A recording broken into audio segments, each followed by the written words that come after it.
Hi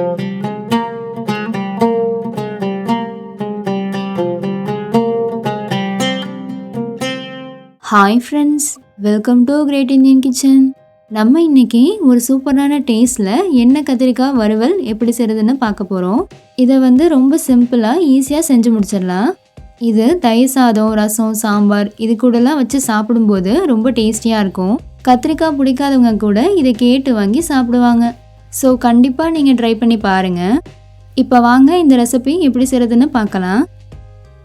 first ஒரு 1/4 kilo கத்திரிக்காவை இந்த மாதிரி நீட்டமாக நல்லா மெலிசாக கட் பண்ணி எடுத்துக்கோங்க. கட் பண்ணின உடனேயே இதை சுத்தமான தண்ணியில் போட்டு வச்சிடணும். அப்போ தான் கத்திரிக்காயோட கலர் சேஞ்ச் ஆகாமல் இருக்கும். அடுத்து இந்த வறுவல் பண்ணுறதுக்கு ஒரு மசாலா பொடி ரெடி பண்ணணும். அதுக்கு ஒரு மிக்ஸி ஜாரில் 1/2 டீஸ்பூன் மிளகு, 1 டீஸ்பூன் சோம்பு, 1 டீஸ்பூன் சீரகம் சேர்த்துக்கோங்க. சேர்த்துட்டு கொஞ்சம் குறகரப்பாக இருக்க மாதிரி அரைச்சி எடுத்துக்கோங்க. பாருங்க, இந்த மாதிரி. இது ஒரு ஓரமாக இருக்கட்டும். இப்போ ஒரு கடாயில் 3 டேபிள் ஸ்பூன் எண்ணெய் ஊற்றிக்கோங்க.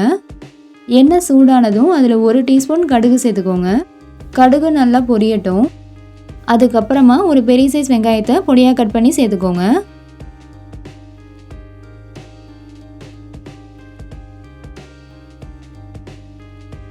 இது கூடவே 2 பச்சை மிளகாவை நடுவில் கீறிட்டு சேர்த்துக்கோங்க. கூடவே ஒரு கொத்து கருவேப்பிலை சேர்த்துக்கோங்க. சேர்த்துட்டு வெங்காயம் கண்ணாடி பதம் வர வரைக்கும் நல்லா வதக்கிக்கலாம். ஸ்டவ் மீடியம் ஃப்ளேம்லேயே இருக்கட்டும்.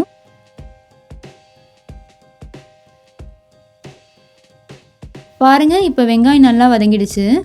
இந்த ஸ்டேஜில் நம்ம தக்காளி சேர்த்துக்க போகிறோம். ஒரு பெரிய சைஸ் தக்காளியை நல்லா பொடியாக கட் பண்ணி சேர்த்துக்கோங்க. இந்த தக்காளி நல்லா வெந்து குழையணும். அது வரைக்கும் நல்லா வதக்கிக்கோங்க.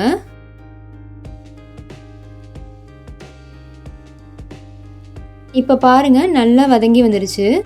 இந்த டைமில் நம்ம கட் பண்ணி வச்சுருக்க கத்திரிக்காவை உள்ளே சேர்த்துருங்க.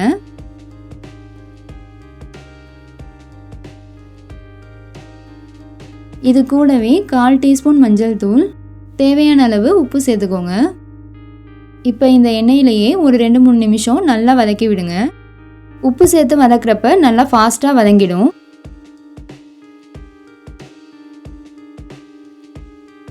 மூணு நிமிஷம் அப்புறமா இதை மூடி வேக வைக்கணும். ஒரு 5 நிமிஷம் மட்டும் நல்லா வேக வச்சுக்கோங்க. மூடி வச்சு வேக வைக்கிறப்ப கத்திரிக்காய் நல்லா சாஃப்டாக அழகாக வெந்து வரும். இடையில மட்டும் ஓப்பன் பண்ணிவிட்டு நல்லா கலந்து விடுங்க.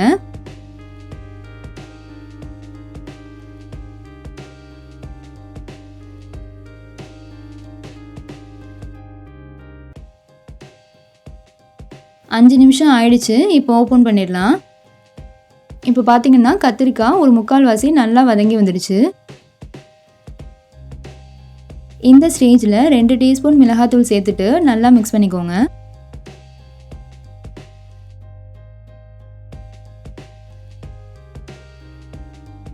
இப்போ திரும்பவும் மூடி ஒரு 5 நிமிஷம் நல்லா வேக வச்சுக்கோங்க.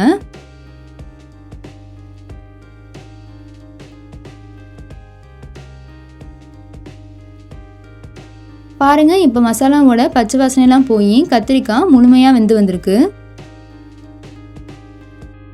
இப்போ ஸ்டவ்வை லோ ஃப்ளேமில் வச்சுட்டு நம்ம ஏற்கனவே மசாலா பொடியும் அரைச்சி வச்சுருந்தோம்ல, அதை இப்போ சேர்த்துக்கலாம். இந்த பொடியை கடைசியாக தான் சேர்க்கணும். நீங்கள் முன்னாடியே சேர்த்திங்கன்னா வறுவல் லைட்டாக கசக்கிற மாதிரி இருக்கும். நம்ம சேர்த்த பொடி கத்திரிக்காவோட எல்லா பகுதியிலையும் படுற மாதிரி நல்லா மிக்ஸ் பண்ணிக்கோங்க. ஒரு 2 நிமிஷம் மட்டும் நல்லா கலந்தா போதும். இப்போ பாருங்கள், கலர் நல்லா சேஞ்ச் ஆகி வந்திருக்கு. லாஸ்ட்டாக கொஞ்சமாக கருவேப்பிலை சேர்த்துட்டு ஸ்டவ் ஆஃப் பண்ணிடுங்க.